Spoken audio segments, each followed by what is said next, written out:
Tapi kalau ibadah saja itu tidak cukup. Ya.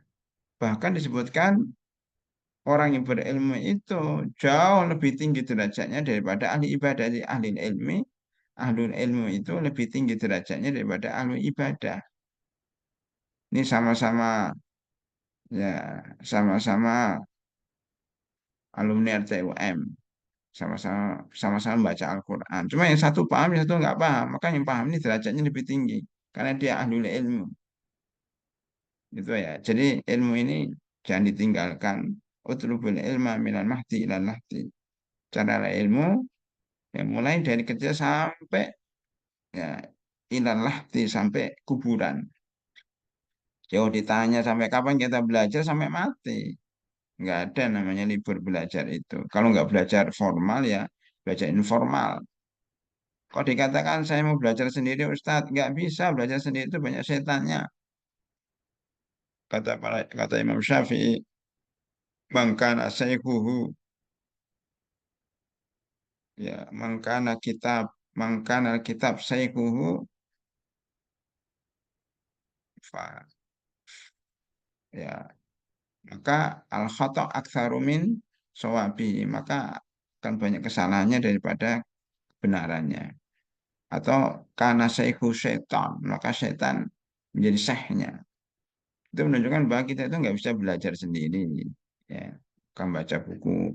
Baca sendiri itu atau melihat kajian sendiri itu untuk tambahan, tetapi harus belajar melalui majelis taklim, baik offline maupun online, ya, melalui guru, melalui ustadz, majelis ilmi, majelis sekolah. Itu belajar yang benar itu belajar melalui sekolah kalau hari ini, ya, melalui sistem supaya setannya lari, supaya kita nggak males, ya, ada ujian, ya, ada jadwal. Itu menunjukkan supaya kita belajarnya lebih teratur. Baik, ini sebagai mukadimah kan bisa 4 jam. Ke depan kami mohon lagi para ustazah penanggung jawab halaqah, penanggung jawab asrama supaya disiapkan sebelum jam 8. Jadi jam 8 kurang seperempat itu sudah siap, ya, duduk di tempat sambil nunggu Ustadz murojaah gitu atau apa. Ya, 8 kurang seperempat atau 8 kurang 5 menit sudah siap. Sehingga ketika dibuka Zoom, ya itu sudah semuanya sudah siap jam 8. Sehingga materi waktu yang ada itu bermanfaat untuk penyampaian materi. Baik, kita mulai materi kita. Ya, pada kesempatan yang lalu, ya, kita sudah, ya, kita sudah sampaikan eh, apa tentang Umdatul Ahkam. Umdah itu adalah dasar, ahkam itu hukum-hukum. Jadi hadis-hadis dasar-dasar hukum yang diriwayatkan oleh Bukhari dan Muslim. Pengarangnya Abdul Ghani Al-Maqdisi, meninggal dunia pada tahun 500 Hijriah.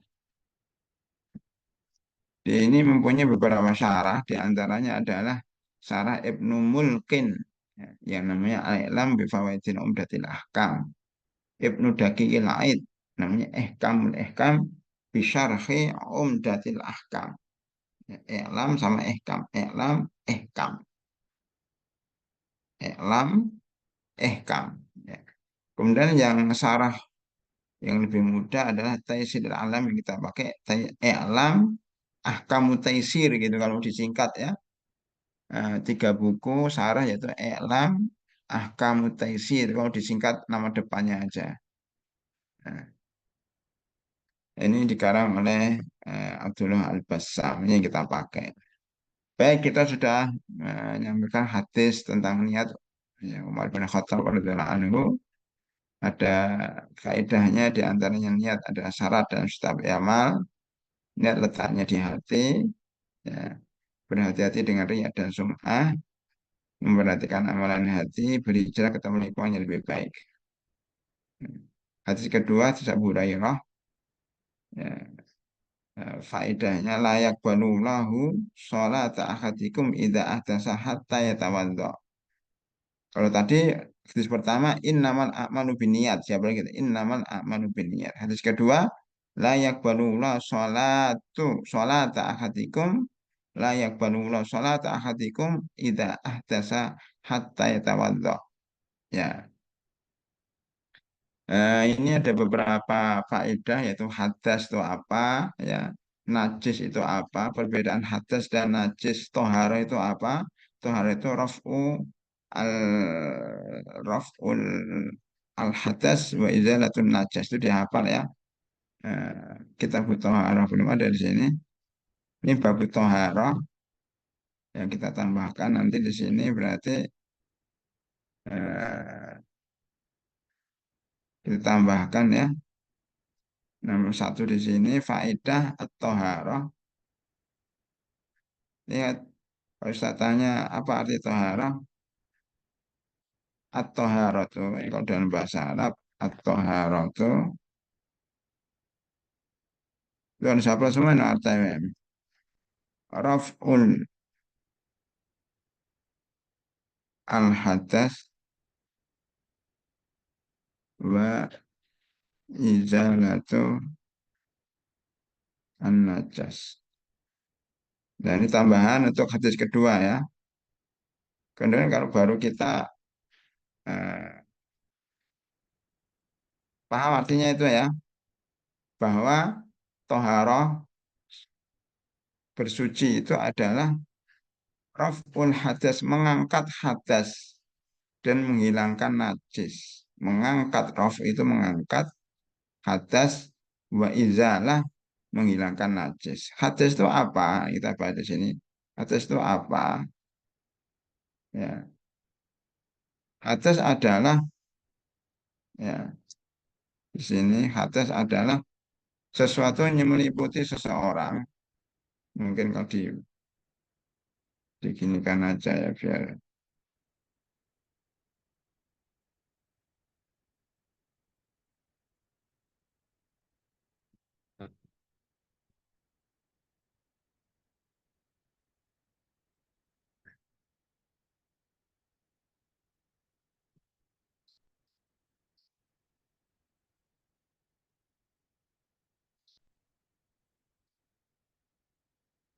Hmm.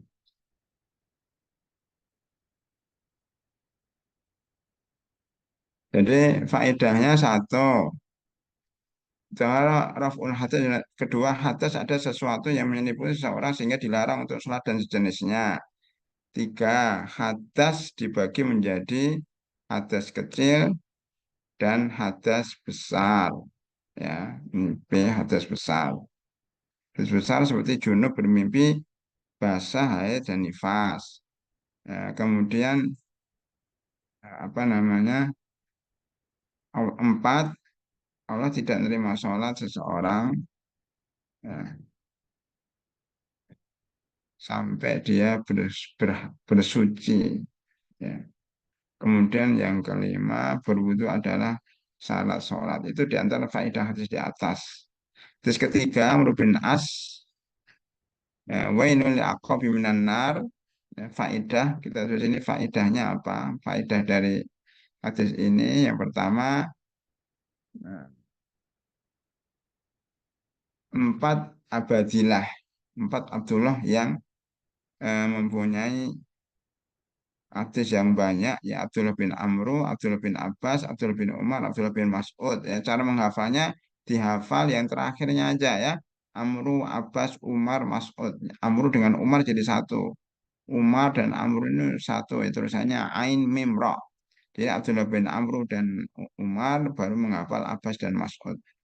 Ya. Ini Abu Hurairah. Abu Hurairah itu siapa namanya? Abdurrahman bin Sakhr. Baik. Wajib memperhatikan anggota tubuh yang harus dicuci termasuk tumit. Arti wail adalah celaka atau pohon yang ada di neraka. Wail juga berartikan pohon yang ada di neraka. Baik, hari ini kita akan masuk hadis yang keempat. Ya, kita beri judul apa nih kira-kira ini?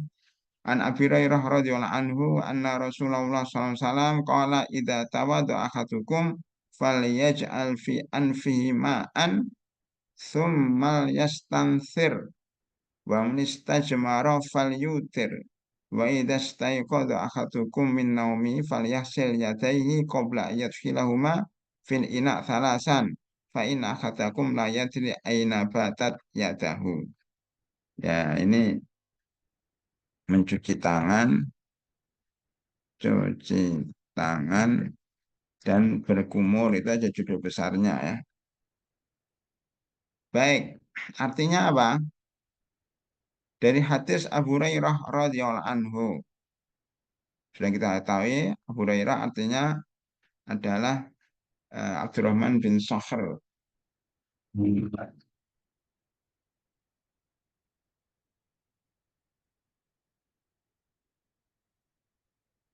Ya,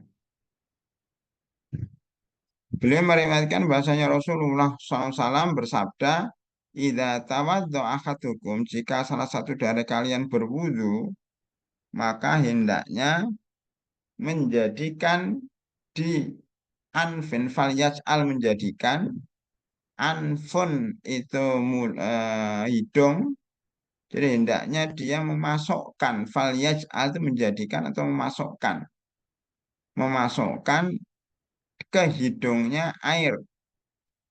Ya, itu namanya istinsak, disedot airnya. Nah, ini kalau wudhu disedot airnya ke hidung. Summal yastansir. Kemudian dia mengeluarkan airnya. Nah, dimasukkan karena istinsak, dikeluarkan namanya istinsar. Ya, satu-satu ya. Kita bahas sekarang faedahnya apa? Faedah dari hadis di atas. Satu, pengertian istinsak. Istinsak.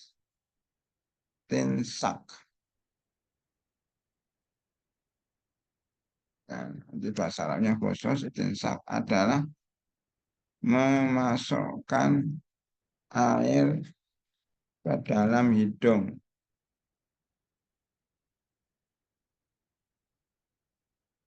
Yang kedua namanya istinsar. Istinsar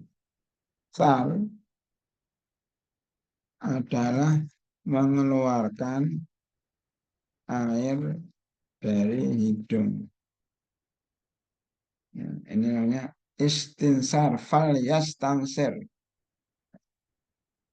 Kalau dalam bahasa Arabnya al istinsar.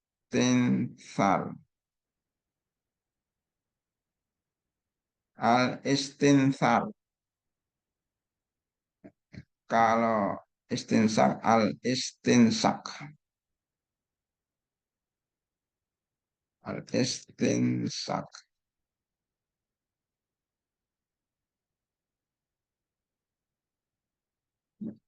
Fal yastansik. Nah, ini ada di sini. Istinsyak pakai shin besar. Ini ya tulisannya kalau istilah gini. Nah, ini istinsak dari gambar merah. Kelihatan nggak itu? Di situ berwarna nggak? Berwarna ya. Coba saya lihat dari HP lain.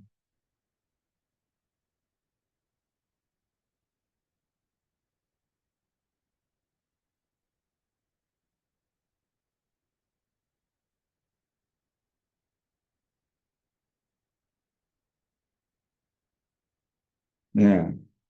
Kemudian istinsalnya di sini, falyastansir. Nah, ya itu arti asli katanya itu. Falyastansir ini.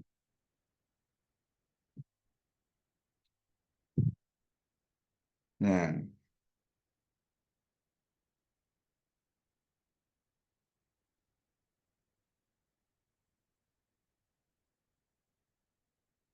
Jadi al-istinsyak adalah masukkan air ke dalam hidung ini falya dalam lafadz Muslim falyastansik bimin khairi minal ma. Ketika kan katanya falyaj'al fi anfi ma'an ini itu artinya fal yastansik kalau dalam riwayat Imam Muslim ya. Summal yastanthir itu mengeluarkan air dari hidung. Ya. Nanti silahkan dicari manfaat ada manfaat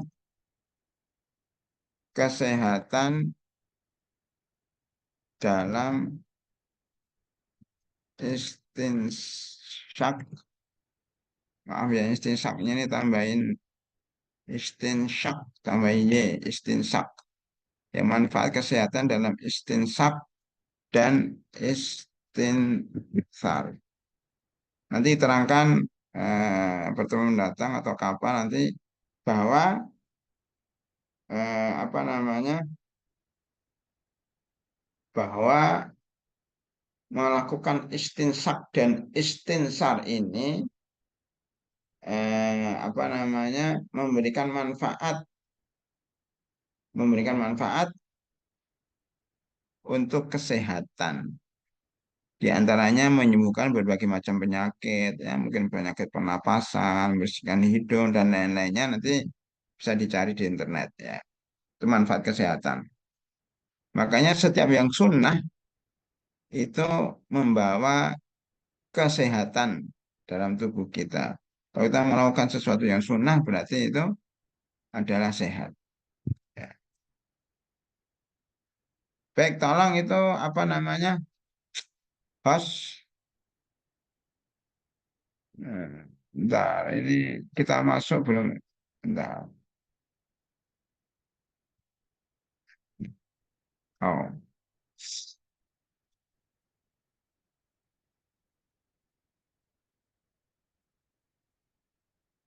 bukan. Baik. Ini ada yang mau masuk gimana ya? Ada yang mau masuk nggak bisa. Baik, kita lanjutkan lah. Biar fokus ya.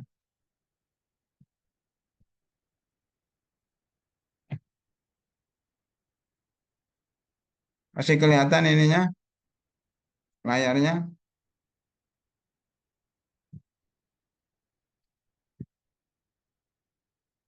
Hmm. Ini memang harus. Baik.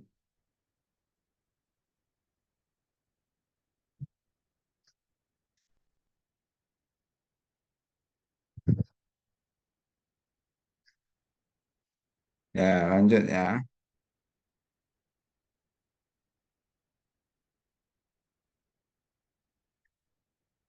Beserta. Baik, kita lanjut. Jika salah satu di antara kalian mau berwudu, hendaknya memasukkan air ke dalam hidungnya disebut dengan al-istinsak. Kemudian falyastansir, keluarkan air dari hidung itu.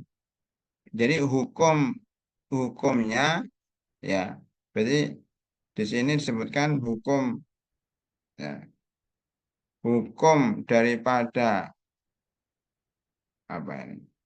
Hukumnya, maksudnya hukum istinsak dan istinsar adalah sunnah ya menurut madhab Syafi'i tentunya ya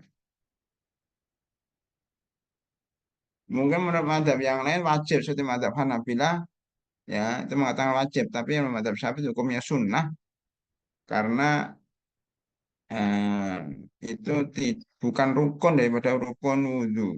Ini penting hukum istinsak dan istinsak hukumnya sunnah bukan masuk dalam rukun wudhu. Seandainya orang tidak melakukan itu maka wudhunya tetap sah. Hukumnya yaitu hukum istinsak dan istinsar adalah sunnah menurut madhab asy-Syafi'i. Kita menggunakan madhab ini. Baik, kemudian hadis selanjutnya adalah manis tajmaro fal yutir. Jadi ada kata tak istijmar. Istijmar adalah menggunakan batu atau sejenisnya ya, untuk membersihkan untuk istinja ya, untuk membersihkan kotoran. Ya, itu bahasanya istinja. Kalau istinja itu dengan air, kalau istijma itu dengan batu dan sejenisnya. Batu itu sejenisnya itu contohnya kayak tisu, ya, kertas, ya, daun, eh, kardus dan sebagainya ya. Itu untuk membersihkan kotoran. Ketika BA, ketika ya, BAK dan BAB. Al-istijmar namanya al-istijmar, yaitu menggunakan batu. Kita lihat jamroh. Jamroh itu batu ya. Kalau kita melempar jumroh, jumroh aqabah itu berarti melempar batu. Istijmar menggunakan batu. Istijmar. Jadi kalau tidak ada air, airnya mati, kemudian BAB, ya, maka boleh menggunakan tisu, menggunakan batu. Yang jelas jangan menggunakan tulang. Hmm. Karena tulang itu makanan dari jin. Hendaknya yuter, batunya tiga. Yuter itu witir, bilangan ganjil ya. Eh, tiga, lima, tujuh, seterusnya. Dan ini sunnah tidak wajib. Hukumnya sunnah tidak wajib. Ya. Baik, berikutnya. Wa idza staiqadha ahadukum min naumi, staiqadha itu bangun, bangun dari tidur, ya istaiqadha itu bangun dari tidur. Nah,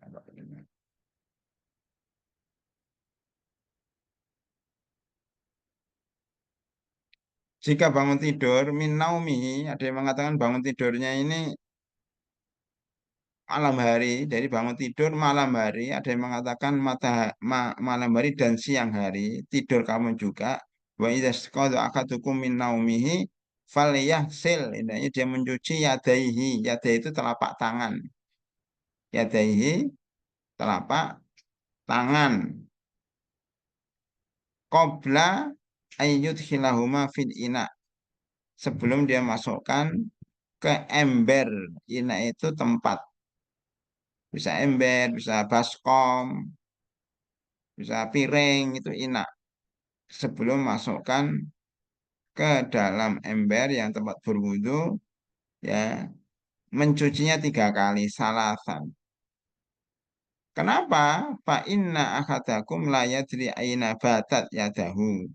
Karena kalian tidak tahu tadi malam itu di mana meletakkan tangannya. Ya, bata di sini malam. Berarti ini termasuk dalil dari sebagian ulama yang mengatakan bahwa yang dimaksud tidur ini tidur malam. Karena tidur malam itu panjang. Biasanya suka garuk-garuk. Ya, suka garuk-garuk, entah garuk-garuk apa, megang apa. Kan kita nggak tahu. Ya. Maka di sini nomor 6 ya, disunahkan disunahkan mencuci kedua telapak tangan, tentunya telapak tangan ya, bukan tangan, telapak tangan ketika bangun tidur.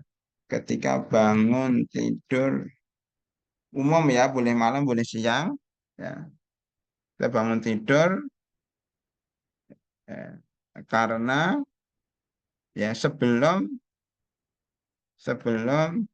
berwudu,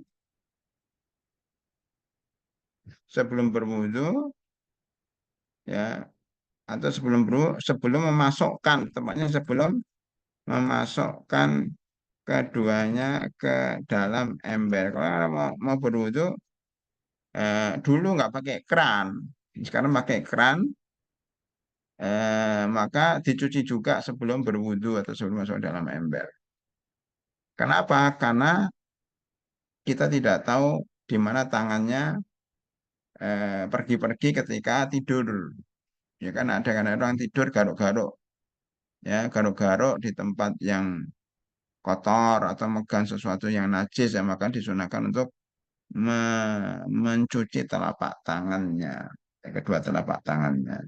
Ini bisa malam, ada yang mengatakan itu khusus malam, ada yang mengatakan itu bisa tidur malam atau tidur siang. Berapa kali? 3 kali. Jadi mencuci kedua telapak tangan 3 kali.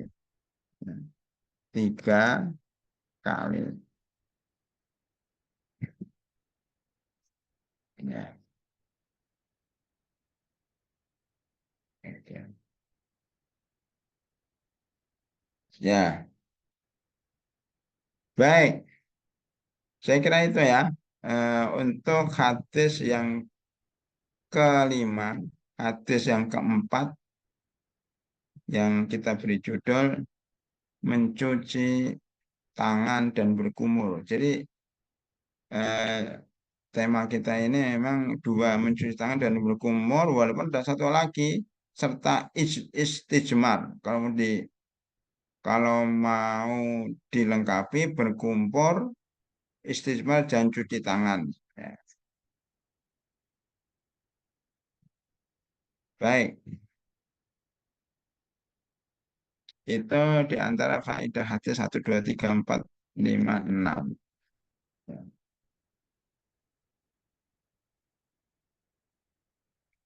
Jadi akaluha salasan, paling sedikit itu tiga apa? 3 batu atau 3 tisu, ya sampai bersih. Tapi kalau memang tiga nggak bersih ya tambahin lagi. Itu masalahnya. Ya, baik ya. Jadi kalau tadi eh, sebagian orang mengatakan mencuci tangannya ini malam dan siang. Itu mayoritas ulama. Ya, dikatakan bahwa kenapa hidung dimasukkan air ke dalamnya? Karena hidung itu masuk dalam kategori wajah, ya, wajah. Masuk dalam kategori cucilah wajah kalian.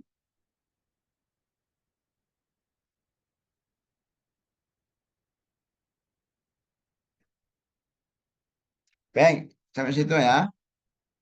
Kita sekarang masuk hadis yang ke-6. Hadis yang masuk hadis yang kelima. Tadi hadis keempat, ini hadis kelima. Hadis kelima, kita beri judul apa itu? Kencing, ya, kencing di air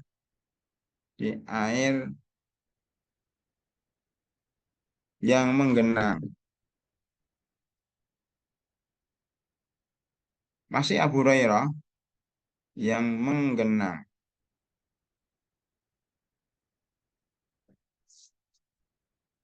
Dari Abu Hurairah radhiyallahu anhu, anna Rasulullah sallallahu alaihi wasallam qala ya bulanna ahadukum fil ma'idaim, janganlah kalian sekali-kali la ya bulanna, ada kata naon ini bentuk bahasa Arab ya. Jadi kita belajar hadis ini sekaligus belajar bahasa Arab ya. La itu larangan, bisa nahiyah, bisa nafiyah, tapi di sini nahiyah. Janganlah. Di la itu adalah nahiyah, ada la nafiyah. Silakan nanti belajar di bahasa Arab. La itu larangan tuh, la itu ada nafiyah menafikan, ada la nahiyah melarang. La nafiyah itu la ilaha illallah, tiada ilah yang sembah kecuali Allah. Kalau la ya bulana itu la nahiyah, la larangan. Ya, jadi kalau ditulis di sini ya,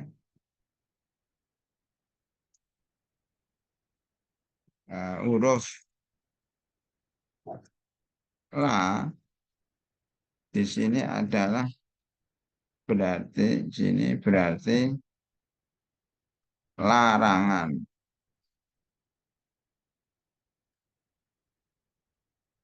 La nahiyah atau disebut dengan la an-nahiyah.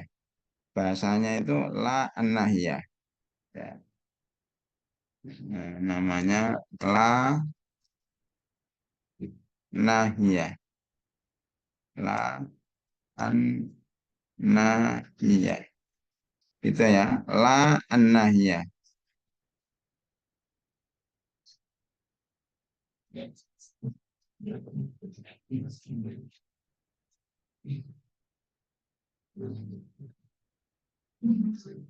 Ya, adik-adik yang belum bahasa Arab bisa paham dikit-dikit ya.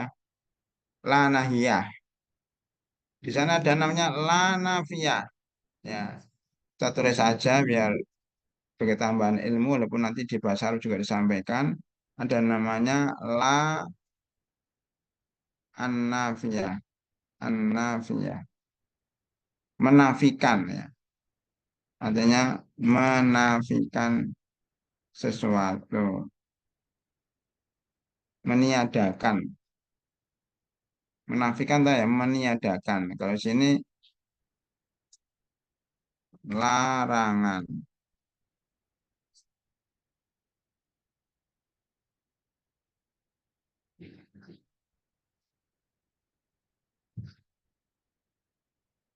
Larangan.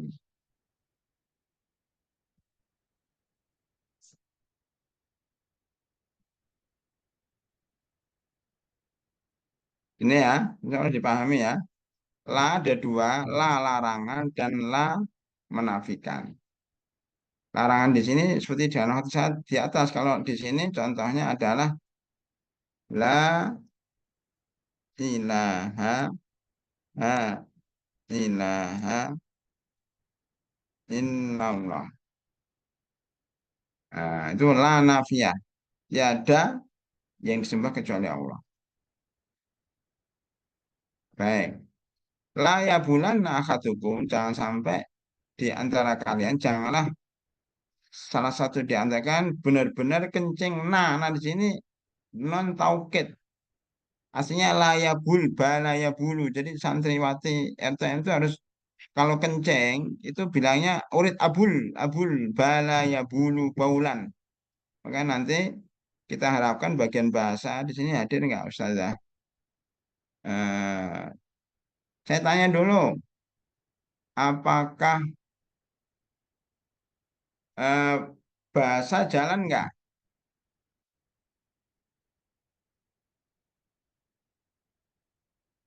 Bahasa, kewajiban tadi lupa nanyakan. Jadi nanti tolong Ustazah yang ada dicatat bahwa bahasa Arab itu wajib nanti seminggu sehari atau seminggu dua kali Senin dan Kamis. Itu nggak boleh pakai bahasa Indonesia, harus pakai bahasa Arab. Ya, kalau ngelanggar ya push up atau membersihkan WC atau nyapu atau apa. Nanti ada pelanggaran apa ekop untuk yang melanggar yang ngomong nggak bahasa Arab. Ya. Kenapa bahasa Arab? Supaya kita pintar bahasa Arab. Maka kalau mau kencing bilang baul abulu ya bulula ya bulanna. Janganlah sekali-kali di antara kalian baul kencing la ya bulanna baulun bala ya bulu baulun ya bulanna nah di sini nono tauket la ya bula la ya bulanna benar-benar janganlah kalian salah satu kalian kencing non nono tauket la ya bulanna akadukum filma ada di dalam air yang menggenang daim itu menggenang daim itu adalah daimah abadan selamanya. Maksudnya itu ma ada ma yang menggenang. Ma ada ini yang menggenang. Alladzi la yajri yaitu yang tidak mengalir. Summa tasir minhu kemudian dia mandi darinya. Jadi al-ma'u daim Berapa ini? Kok bisa jadi tiga? Oh, kurang besar ya. Dibesarkan ya. Tadi kurang besar barangkali ya. Kasihan. Udah besar ya.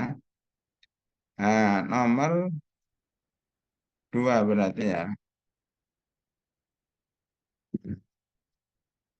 Oh,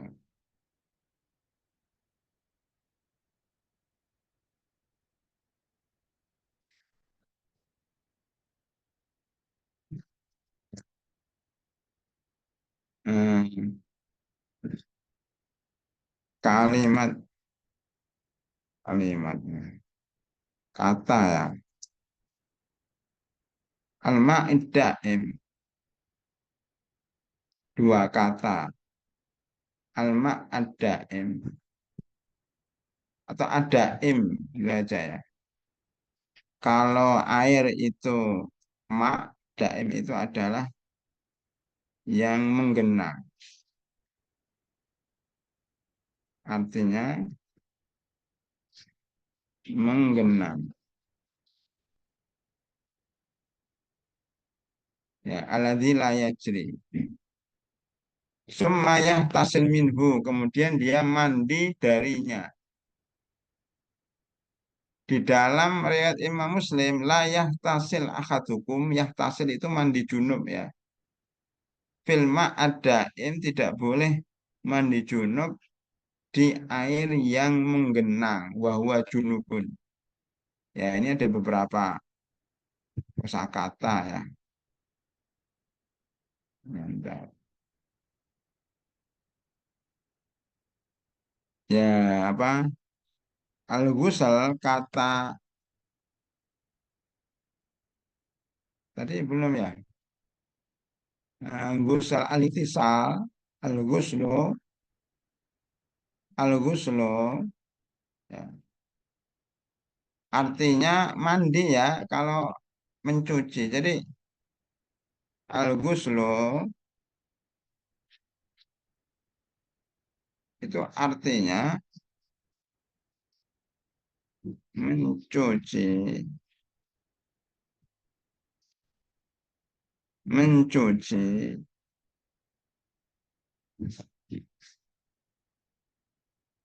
Tetapi sering digunakan untuk menyebut mandi besar atau mandi junub, junub.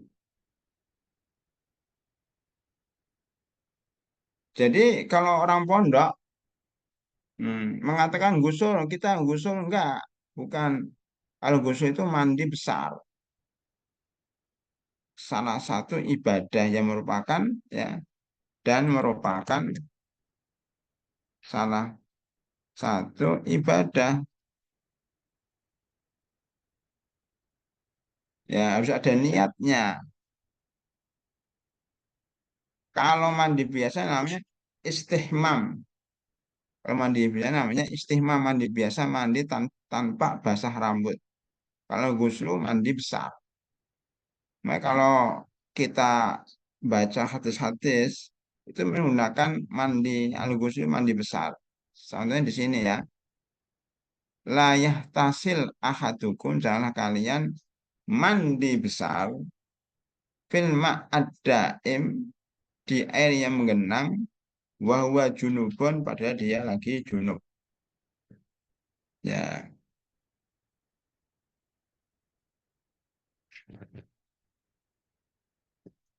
baik. Itu larangan. Artinya apa? Bahwa tidak boleh mandi besar di bak, kemudian kita nyemplung di dalamnya atau di kolam yang kita kolamnya nggak ngalir, kita mandi dulu di situ. Itu sebagian ulama mengatakan seperti itu. Jadi di sini hadisnya menyebutkan larangan pertama larangan kencing di air yang mengenang. Ya. Kenapa? Karena itu akan merusak dan menjadikan tercemarnya air. Jadi airnya nggak bersih lagi. Kemudian juga melarang mandi junub, ya, atau bahkan sebagian mengatakan mandi biasa di tempat air yang tidak mengalir. Karena tentunya itu akan menyebabkan penyakit. Tetapi kalau air itu mengalir, maka itu tidak apa-apa. Bahkan kencing pun tidak apa-apa di situ. Sebagaimana kalau kita berwudu di air sungai. Jadi gini, kata intinya larangan kencing di air menggenang. Karena menyebarkan penyakit, menyebabkan tersebarnya, me- menyebabkan tersebarnya penyakit.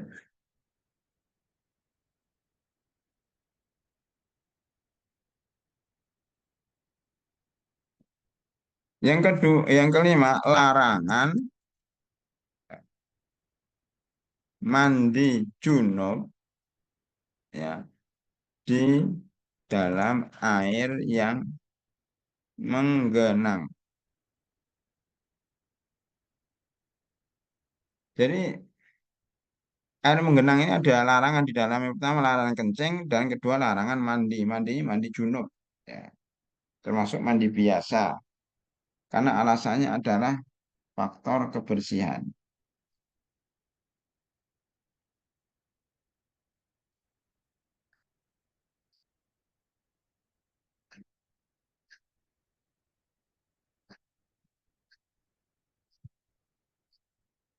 Itu ya.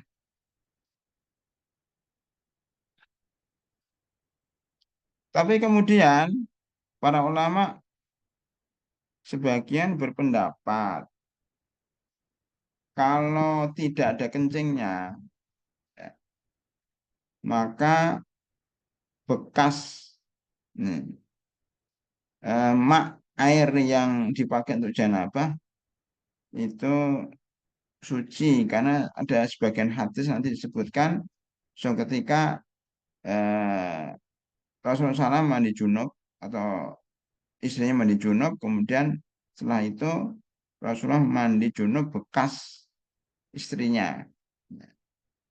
Itu nanti di tempat lain.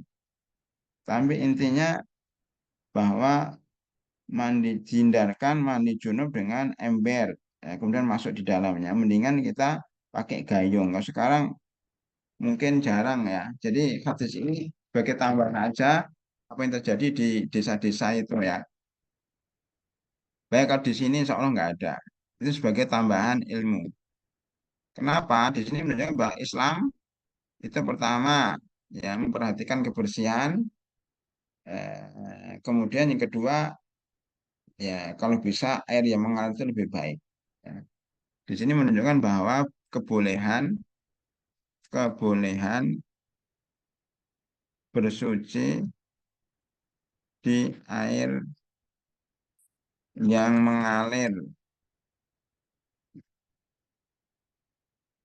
termasuk di dalamnya air sungai. Ya, karena mengalir ya itu najis-najis terbawa.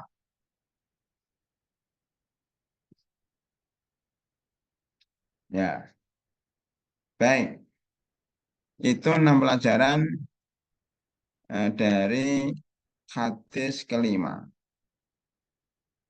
Baik, kita masuk ke hadis yang keenam. Ya, hadis keenam judulnya jilatan anjing dalam bejana. Dari Abu Hurairah radhiyallahu anhu bahwasanya Rasulullah Shallallahu Alaihi Wasallam bersabda, "Ida syariba minum al kalbu anjing." Saya kira paham semua al kalbu anjing. Ya, fi ina'i hadikum, jika anjing me, apa namanya, anjing menjilat atau meminum, minumnya anjing kucing itu kan menjilat ya. Fi ina'i hadikum fal yahsilhu sab'an, hendaknya dia membersihkannya 7 kali. Kita tahu ya, anjing dan kucing dan sejenisnya kalau minum itu dijilat-jilat. Berbeda dengan manusia, minum ditaruh mulutnya di ujung gelas, kemudian diminum, dimasukkan. Kalau anjing sama kucing dijilat-jilat saja. Jika ada anjing yang kemudian membersihkan atau apa namanya meminum salah satu minuman kalian atau ember yang ada airnya, ya, maka hendaknya dibersihkan 7 kali. Wali muslimin, atau maksudnya di muslim itu riwayat Imam Muslim, ulahun nabi turab. Pertamanya menggunakan tanah. Walahu dari Abu Hurairah fi hadis Abdullah bin Mughaffal, dari hadis Abdullah bin Mughaffal, salah seorang sahabat yang lain, bahwasanya Rasulullah SAW bersabda, "Idza walagal kalbu fi ina atau fi ina yahadikum faksiluhu sab'an." Walago itu artinya menjilat, menjilat air yang ada dalam bejana. Walago fil ina faksiluhu sab'an, maka cucilah 7 kali. Wa affiruhu tsaminah biturab, dan tutuplah, tutup afir itu di dibubuin ya, yang kedelapan dengan tanah. Ya, ini semuanya hadis Sahih Muslim, Bukhari dan Muslim ya. Ini mungkin hadis terakhir, faedah satu. Ya, ini menunjukkan apa namanya? Menunjukkan najisnya. Pertama gini dulu, kata apa namanya, walago, kata walago, ya mana walago?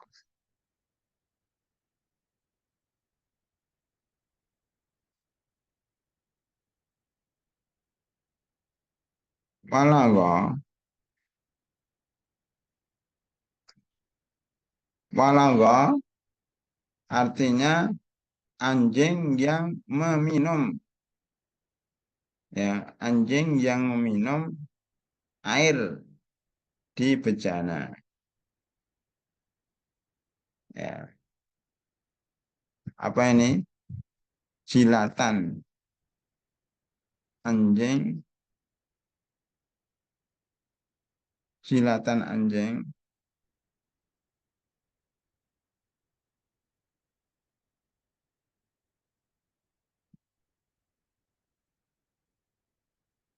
pada air di bejana. Walaupun dia tidak meminumnya. Jadi kadang dia hanya jilat saja, tidak minum. Nah, itu juga masuk walago. Maka di sini ada apa bedanya walago dengan syariba? Walago itu menjilat, syariba meminum. Meminum pasti menjilat. Menjilat belum tentu meminum. Ya, perbedaan ya walago dengan syariba. Ini walago sini ya. Ini dengan syariba karena pada riwayat sebelumnya syariba itu Abu Hurairah kayak syariba minum. Dan ini walago khusus anjing ya. Nah, nanti kalau dengar syariba walago. Baik. Apa perbedaan walago dan syariba? Ya. Kalau walago, kalau walau itu di atas itu ya, wal itu menjilat. Kalau walago, ya artinya menjilat. Sedang syariba artinya meminum. Ya, tidak setiap yang menjilat itu meminum, tetapi setiap yang meminum pasti menjilat. Jadi meminum itu lebih khusus daripada menjilat.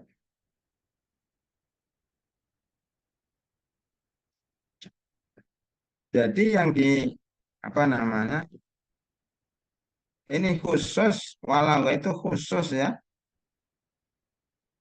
khusus di air. Kalau nggak di air namanya bukan olahraga. Jilatan anjing pada air di bejana.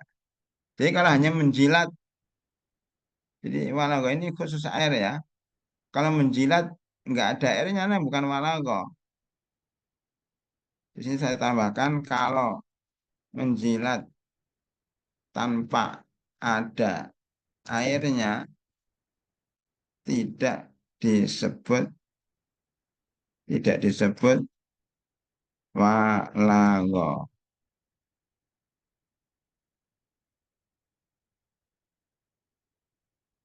Ya,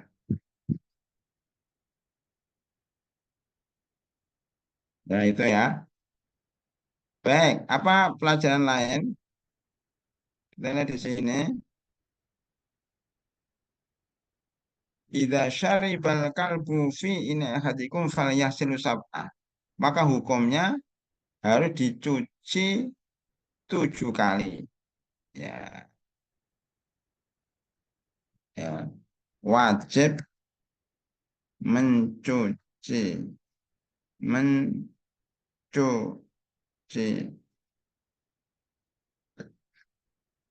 bejana yang airnya terjilat anjing sebanyak 7 kali. Nah, 7 kali itu awalnya atau akhirnya boleh kedua-duanya ya. Ini kalau di sini awalnya itu boleh awalnya dengan turab, dengan pasir, dengan tanah. Ya, para ulama tentunya berbeda pendapat. Apakah harus 7 satu ya. Kemudian apakah harus pertama kali dengan apa namanya pertama kali dengan tanah atau akhirnya karena di situ ada beberapa riwayat ya kedelapan itu dengan tanah. Berarti ya, berarti ini kan 8, bukan 7.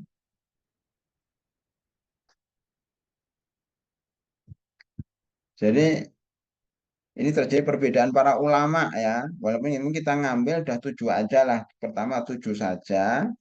Kemudian kalau bisa yang pertama pakai tanah.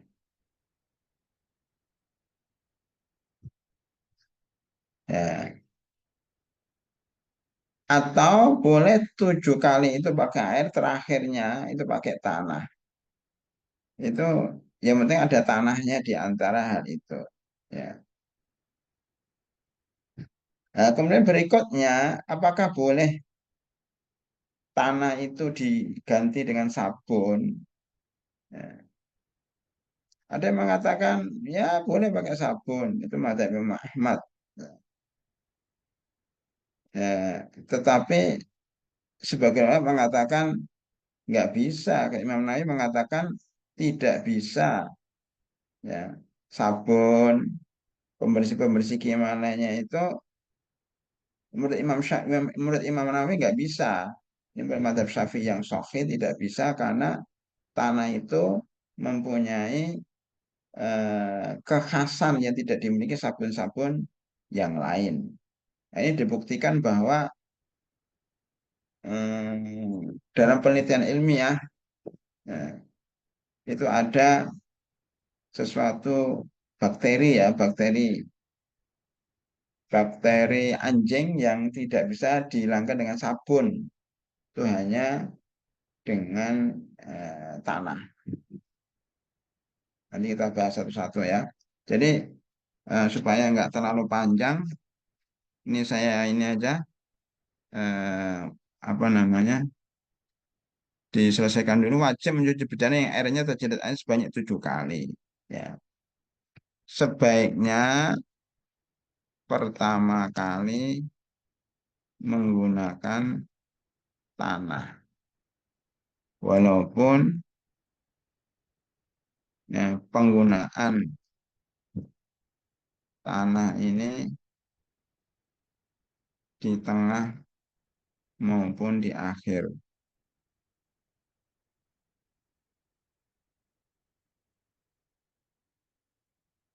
Ya, itu ya. Empat, menurut An-Nawawi,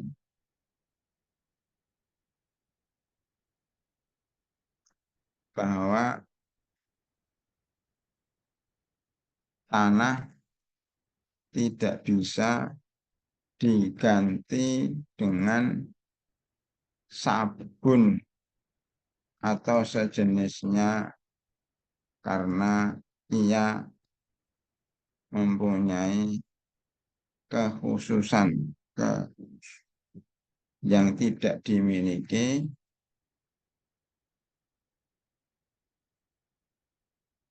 sabun dan sejenisnya.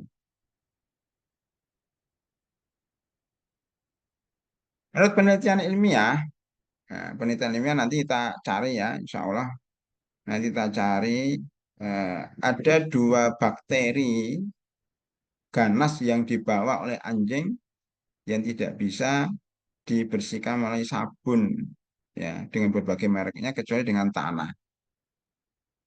Dan ini merupakan pendapat yang paling benar dalam madhab Syafi'i. Dulu ya, Soekarno dulu pernah berdebat dengan namanya Ahasan. Ahasan ini seorang ulama pendiri Persis, ya, yang di Bangil itu. Itu Soekarno berpendapat bahwa tanah bisa diganti dengan sabun karena tujuannya adalah membersihkan. Tapi Ahasan mengatakan nggak bisa, tanah ini langsung dari hadis. Nah, itu pernah perdebatan dan sudah lama ini para ulama berdebat, ya, termasuk di sini Madhab Syafi'i mengatakan nggak bisa, kalau Madhab yang lain mengatakan bisa. Kita memilih yang Madhab Syafi'i bahwa apa namanya, tanah nggak bisa diganti dengan sabun kecuali kalau memang nggak ada tanah. Nanti kita lihat manfaat tanah di situ apa.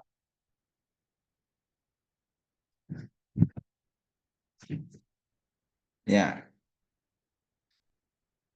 tidak bisa diganti dengan yang lain.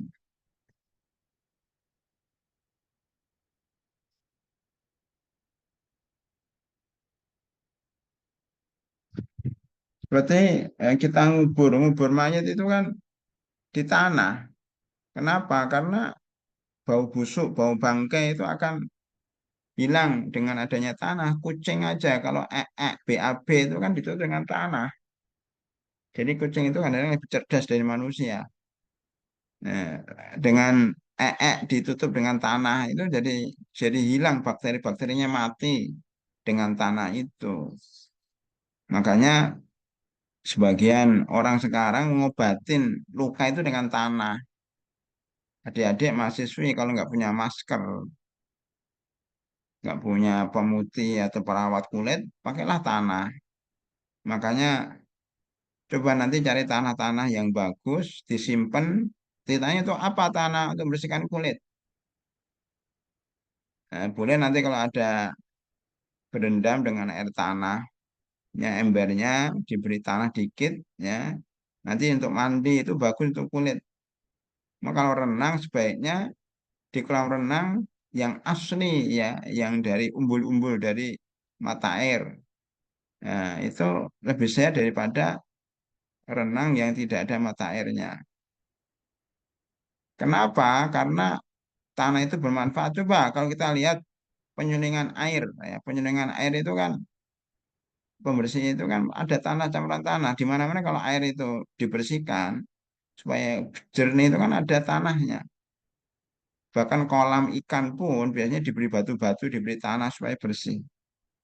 Intinya tanah itu nggak bisa diganti dengan sabun lah. Maka kalau ada yang nggak punya sabun, udah pakai tanah aja, membersihkan piringnya, membersihkan toiletnya, ya. Itu pakai tanah lebih bersih daripada sabun dan pertama gratis, kedua lebih bersih, ketiga membunuh bakteri-bakteri yang ada. Mungkin sebagian perempuan juga maskernya itu menggunakan tanah dari lautan. Jadi di pinggir laut itu ada tanah diambil untuk masker. Kadang-kadang kepalanya diberi tanah itu kan sampai kayak gendruwo itu. Tapi katanya apa? Katanya untuk membersihkan wajah. Kalau sudah dibersihkan itu jadi kinclong, jadi glowing karena apa? Karena diberi tanah. Jadi maka rajin-rajinlah ya santriwati untuk mandi dengan tanah atau dilumuri dengan tanah. Jangan kalah dengan kerbau. Kerbau itu sehat walafiat dari segala bakteri karena dia mandinya dengan lumpur. Dengan lumpur. Ya, lumpur itu membunuh bakteri-bakteri. Ya, mungkin sampai sini dulu. Kita buka forum tanya jawab.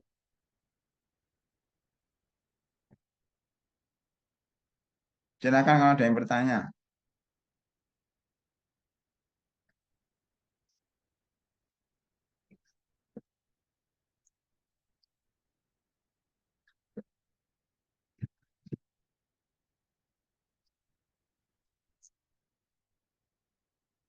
Boleh pakai tulisan,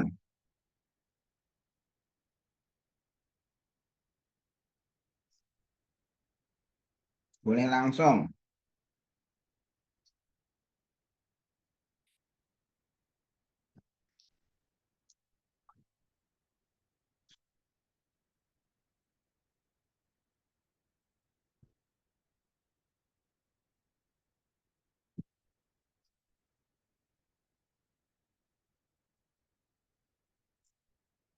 Silakan. Siapa dari Mozart ada nggak? Tuh, saya lihatnya dulu. Ya hilang. Afan tadi izin bertanya. Ya silakan silakan. Ntar ntar ya. Ini punya saya hilang ntar. Oh ya. Silakan silakan.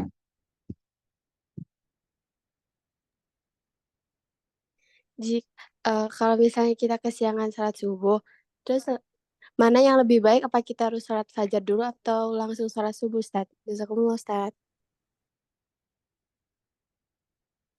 Kalau ketinggalan sholat subuh sebagaimana dalam hadis suatu ketika Rasulullah Shallallahu Alaihi Wasallam itu dalam perjalanan perang pulang pada ngantuk semuanya, mereka tidur di lapangan di padang pasir, ya karena saking capeknya lembur berjalan akhirnya mereka tertidur sampai subuh, bahkan sampai jam 7 pagi mereka baru bangun karena kena sengatan matahari.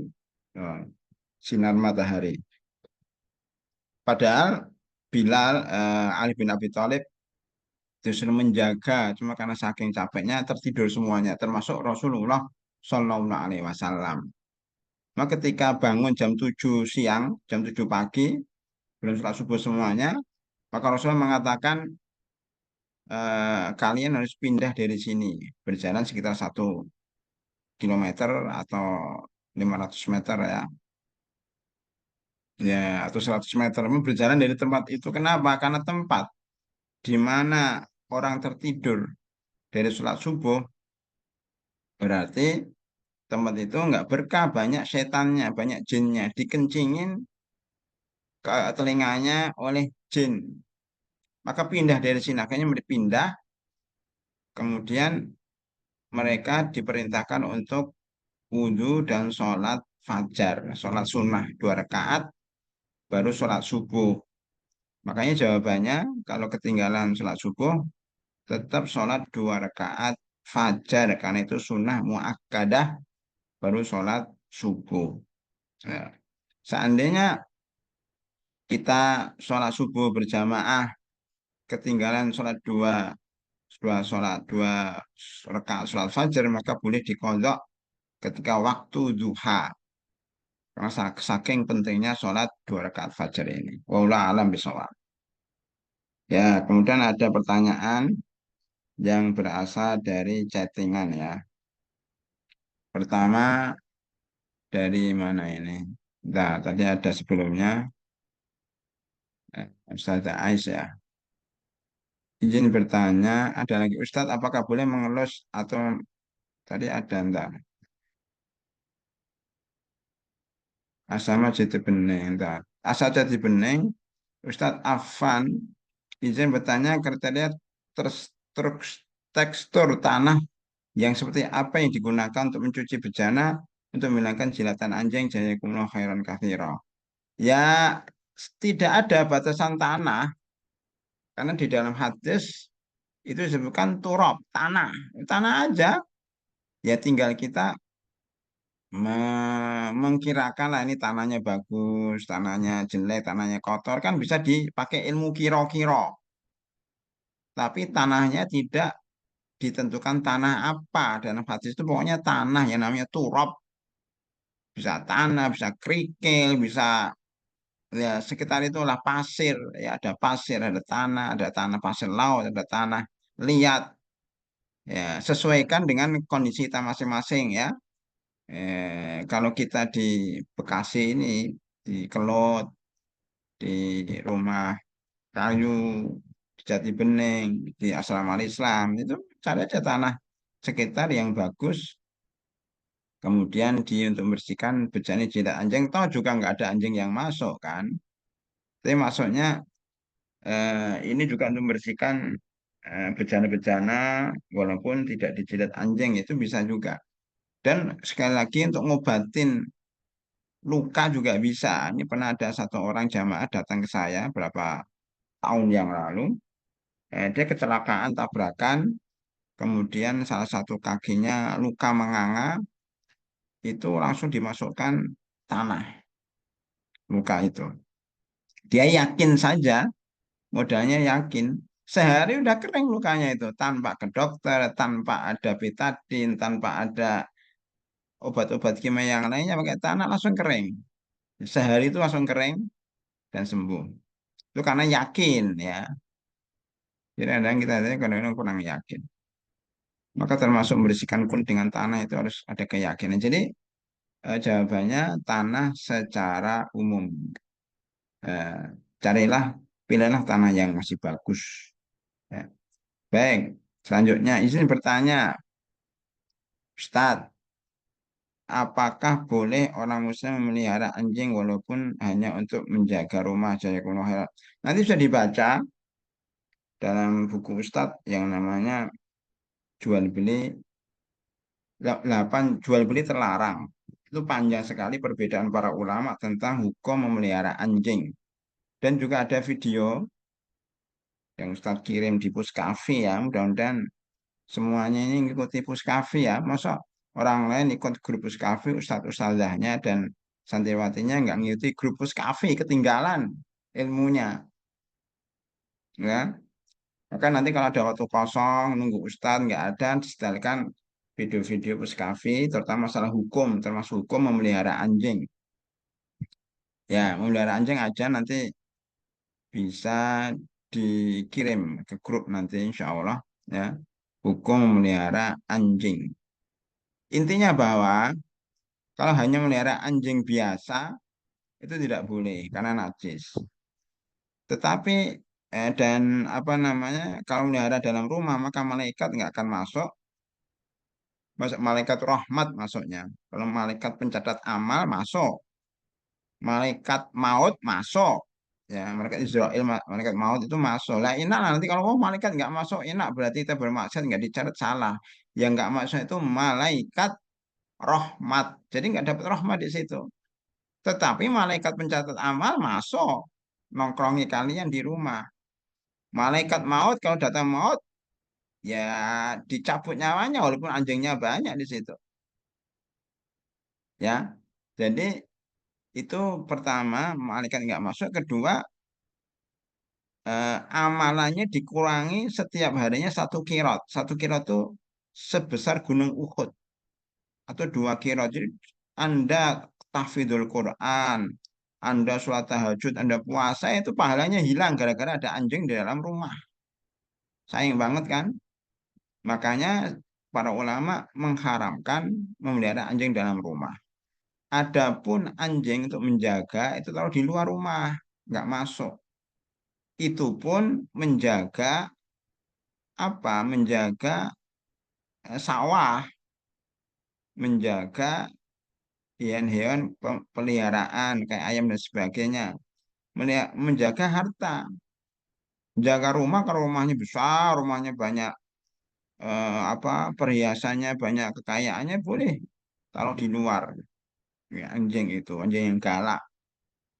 Bukan dulu seorang ulama yang mempunyai anjing galak taruh di depan rumah supaya murid-muridnya takut. Ya, akhirnya orang yang mau belajar sama ulama ini ketika mau datang ke rumahnya itu dikejar anjing habis itu nggak balik lagi. Alhamdulillah rumah Ustadz nggak ada anjingnya, bahkan nggak ada kucingnya, sehingga setiap saat mahasiswi bisa datang, tapi nggak datang-datang juga. Dulu itu saking semangatnya belajar murid-murid itu pada datang ke ulama itu yang punya anjing itu. Kalau nggak diberi anjing, semua akan datang, rumahnya akan penuh dan syekhnya mungkin capek. Ya, maka beliau kepengen yang datang itu hanya orang-orang yang semangat belajar saja. Makanya diberi anjing untuk menguji muridnya ini sungguh-sungguh atau sekedar cuma datang-datang do setor muka doang. Makanya yang setor muka pasti nggak datang. Tapi yang sungguh-sungguh datang. Gimana caranya supaya ngusir anjing itu? Makanya salah satu orang yang semangatnya belajarnya sungguh-sungguh, dia bawa tulang, dia bawa makanan anjing, dilemparlah. Makanan itu keluar jauh gitu. Anjingnya ngejar makanan, dia masuk ke rumahnya Syekh. Saya bilang, loh kamu bisa masuk. Padahal ada anjing di depan, oh pakai cara saya katanya. Udah, akhirnya dia diterima jadi murid dan berhasil menjadi murid yang paling baik karena apa? Dia semangat belajar walaupun dihalangi dengan anjing, dia tetap belajar. Nah, bayangkan, oh, ada anjing aja dia datang untuk belajar. Lah kita nggak ada anjing. Rumah Ustaz nggak ada anjing. RTWM nggak ada anjing. Bahkan nggak usah keluar rumah. Dari kamarnya duduk manis pakai AC ya, duduk manis ya, nggak mandi pun nggak apa-apa, bangun tidur langsung duduk, oh enak banget itu, lewat Zoom itu pun masih males belajar. Bayangkan bagaimana jauhnya perbedaan para ulama dulu dengan kita. Eh, apa perlu setiap rumah diberi anjing supaya wah nggak diberi anjing aja nggak belajar, bagaimana mau diberi anjing? Jadi para hadirin santriwati, malulah sama ulama-ulama dulu ya yang begitu semangat belajar. Ya, gitu ya. Jadi anjing boleh dipelihara untuk menjaga rumah di luar. Kalau rumahnya perlu dijaga, kalau nggak perlu ngapain kita melihara anjing kan? Khususnya melihara sawah, melihara kebun, melihara hal-hal yang sifatnya bukan di rumah kita. Anjing pelacak juga boleh, untuk menguntit orang-orang yang bawa narkoba, ya. Anjing pemburu dibolehkan dalam surat Al-Maidah ayat 4 ya. Ukhilat lakumut thayyibat. Ya itu kan. Itu surat Al-Maidah ayat 4 itu. Itu dibolehkan. Ya kalau anjing untuk berburu. Baik, pertanyaan berikutnya.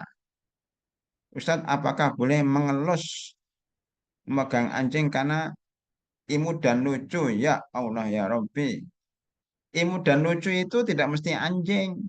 Ya, kan banyak anak-anak kecil yang imut dan lucu. Kenapa kita nggak nyari anak kecil untuk dilus-lus? Karena dia imut dan lucu itu paling baik tuh. Apalagi anak yatim ya. Dilus kita ngelus rambutnya itu dapat manfaat. Ya.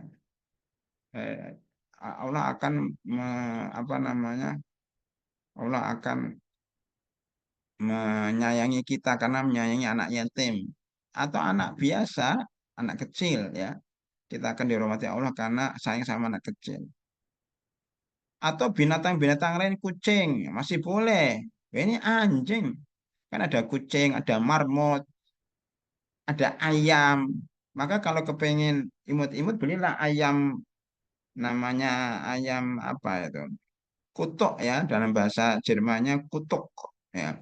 Kutok itu ayam kecil yang harganya 1.000 atau 1.500 nggak tahu lah belilah nggak apa-apa. Kita bolehkan anak RTM yang kangen sama yang imut-imut beli ayam yang kecil yang kayak ayam mainan ya bayi-bayi itu nggak apa-apa karena dia itu boleh dimakan. Makanya daripada melihara kucing mendingan melihara ayam. Bedanya apa Ustadz? Kalau kucing najis kotorannya. Tapi kalau ayam kotorannya nggak najis. Kucing nggak boleh dimakan, ayam boleh dimakan. Jadi kalau itu jadi besar, disembelih untuk makan bersama, ayam kampung kan. Yang tadinya cuma 1.000, jadi 30.000, jadi 40.000 kalau besar. Ayam kecil-kecil itu kan imut-imut. Bolehlah kita pegang-pegang. Oh, kita makan aja boleh. Kotorannya juga nggak najis. Menurut sebagian ulama, karena kotoran binatang yang dimakan tuh nggak najis. Ya, jadi jangan mengatakan imut-imut untuk anjing dan tikus. Nah, tikus imut-imut lagi ya Allah. Tikus, anjing imut-imut. Enggak, bunuh. Kalau tikus kita diperintah untuk membunuhnya. Kalau anjing kita diperintah untuk menjauhinya. Bagaimana kita kata imut-imut memegang. Gitu ya. Baik, itu pertanyaan yang ada di dalam chat yang ada di Zoom. Mungkin nanti pertanyaan itu bisa ditulis di layar ya. Tadi apa itu pertanyaan? Coba layarnya mana? Cara lihat layar.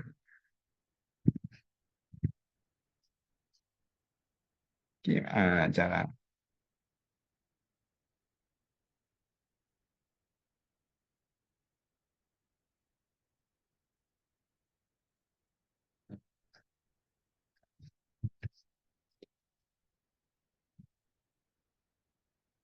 Oh, baik.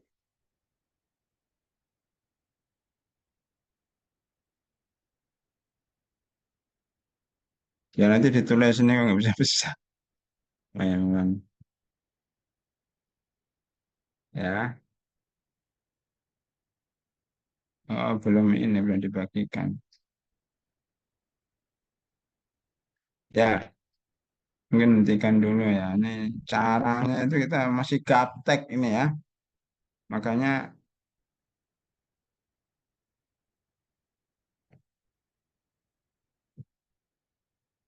ya. Jadi pertanyaan-pertanyaan kita tulis ya supaya ada apa namanya? Ada dokumennya. Pertanyaan tadi ada berapa tadi? Atau 5 aja, tulis 5 aja pertanyaan. Hmm. Pertanyaan-pertanyaan. Berhubungan dengan apa tadi? Anjing yang hukum memelihara anjing jenis tanah yang dipakai, terus tadi sholat terlambat, sholat subuh. Itu tiga pertanyaan ya, apalagi tadi? Apalagi pertanyaan tadi? Ada tiga atau ada empat? Oh, gila.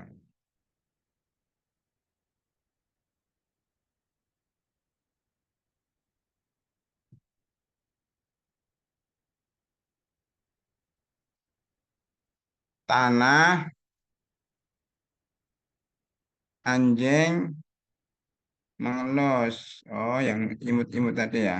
Memelihara binatang ya.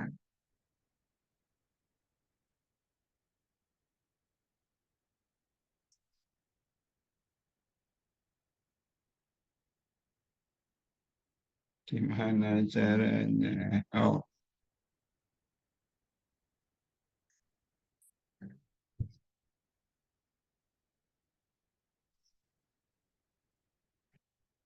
baik. Ada pertanyaan lagi?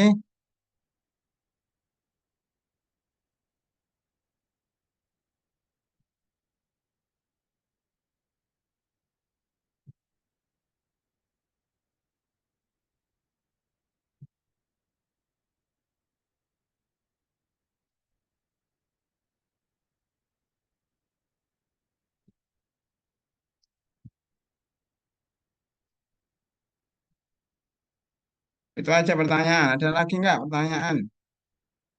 Jadi nanti kita akan membahas mungkin tambahan karena nggak ada nanya, saya tambahin eh, keajaiban tanah. Ini rahasia rahasia penggunaan tanah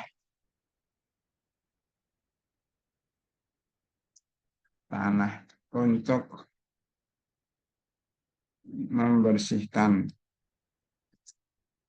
bejana dari jilatan anjing. Ini ada rahasia yang kita sebutkan. Apalagi tadi tentang hukum hukum tadi ya, hukum melihara anjing sudah nanti kita bahas. Jenis tanah yang dipakai mestinya tadi sudah ya. Ya baik itu aja ya.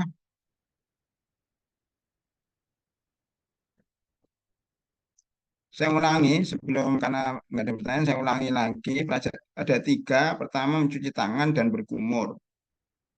Oh rahasia berkumur ya. Tadi di sini berarti saya tambahkan nomor apa? 7 manfaat manfaat kesehatan dalam istinsyak. Istinsyak. Sebenarnya ini bukan berkumur ya. Judulnya salah, bukan berkumur. Jadi mencuci tangan. Ini jadi judulnya tiga aja ya. Saya ganti istinsyak, mencuci tangan dan istijmar. Istijmar. Istimewa itu istinja. Nanti kita bahas khusus dalam hadis khusus ini. Tapi sudah kita singgung di sini istinsak, masukkan air ke dalam hidung kemudian dikeluarkan namanya istinsar, mencuci tangan setelah bangun tidur dan istijmar. Ya, tolong hadisnya nanti dihafal atau minimal dibaca, dipahami. Jadi ada pertanyaan-pertanyaan yang Ustaz tulis ini Antuna sudah bisa jawab. Nanti kita beri contoh pertanyaan ya sebelum ujian nanti kita akan berikan contoh pertanyaan apa saja, disiapkan jawabannya. Insyaallah mudah-mudah yang penting sungguh-sungguh belajar ya itu insya Allah dimudahkan Allah Subhanahu Wa Taala. Makanya yang mau murojaah tahfidz pun insya Allah dimudahkan selama antum belajar itu nggak usah susah-susah belajar itu. Yang penting semangat belajar. Ada pun ujian mudah insya Allah ya, yang nggak bisa dimudahkan, yang bisa ya diberikan apresiasi, gitu aja belajar itu banyak belajar banyak dengar. Ya, ma'udae menunggu slow, mandi junub, kemudian bersedia dan seterusnya. Hadis ke-6 jilatan anjing. Itu ya, 3 hadis yang kita bahas pada pagi hari ini. Mudah-mudahan bermanfaat dan alhamdulillah kita sudah menyelesaikan 6 hadis. 6 hadis dan memang kalau nanti memang ada program meringkas dan mencari, salah satu programnya adalah mensarah. Kalau yang akhwat yang nanti kalau kita nanti buka Mahat Ali atau apapun juga, salah satu tulisan yang bagus direkomendasikan adalah mensarah kitab Umdatul Ahkam, ya. Dari kalian nanti insya Allah ke depan mau ada program khusus 1 jam, 2 jam ke perpustakaan atau waktu tertentu ke perpustakaan membaca-baca termasuk membaca 6 hadis atau 6 masalah yang kita bahas pada 2 pertemuan ini. Itu ya. Kalau nggak ada pertanyaan lagi, ya kita cukupkan sekian. Mudah-mudahan ke depannya kita bisa lanjutkan. Yang penting terus semangat belajar, jangan berhenti, jangan banyak alasan ya untuk meninggalkan belajar. Ya, memang kadang-kadang kita masuk surga itu dengan dirantai. Allah Subhanahu wa taala dalam suatu hadis disebutkan Allah Subhanahu wa taala heran dengan suatu kaum yang masuk surga dengan dirantai. Ya, ya itu kita itu kadang-kadang masuk surga itu harus dipaksa. Jadi iya RTM maksa kalian untuk masuk surga. Mau nggak dipaksa masuk surga? Maksa kalian untuk bisa jadi orang-orang yang berkualitas dengan belajar. Ya, belajar itu dipaksa supaya kita berkualitas ya sehingga nanti manfaat untuk masyarakat. Demikian lebih kurangnya mohon maaf ya. Kalau salah datangnya dari saya dan dari setan, kalau benar datangnya dari Allah Subhanahu wa taala, maka kita beristighfar atas kesalahan-kesalahan yang terjadi sebagai manusia biasa. Ya. Kita tutup dengan doa kafaratul majlis. Subhanakallahumma bihamdika asyhadu an la ilaha illa anta astaghfiruka wa atubu ilaik. Ini asrama al-Islam sama asrama kunut dan dimatikan dulu ya. Sekali lagi eh, dinyalakan ya. Nanti ke depannya kalau bisa jam 8 sudah siap dihidupkan semuanya. Jadi masuk itu langsung dimulai. Karena waktunya sangat terbatas. Kalau untuk pengaturan mengambil waktu belajar sangat sayang ya. Maka pengaturan untuk tanggung jawab Ustadz setiap asrama, Ustadzah setiap asrama itu mempersiapkan sebelum jam 8 supaya masuk jam 8 itu sudah terbuka semuanya begini, udah pakainya udah rapi sehingga jam 8 bisa dimulai ya, dibuka kameranya sehingga pelajaran langsung bisa dimulai. Jadi melatih disiplin. Disiplin adalah salah satu eh, jalan menuju kesuksesan. Orang nggak sukses itu biasanya bukan karena dia nggak pintar, karena nggak disiplin. Ya. Demikian, mari kita tutup dengan doa kafaratul majlis. Subhanakallahumma bihamdika asyhadu an la ilaha illa anta astaghfiruka wa atubu ilaik. Assalamualaikum warahmatullahi wabarakatuh. Waalaikumsalam warahmatullahi wabarakatuh. Jazakumullahu khairan kathiran ya Ustaz. Ya, sama-sama. Assalamualaikum. Baik, keluar ya.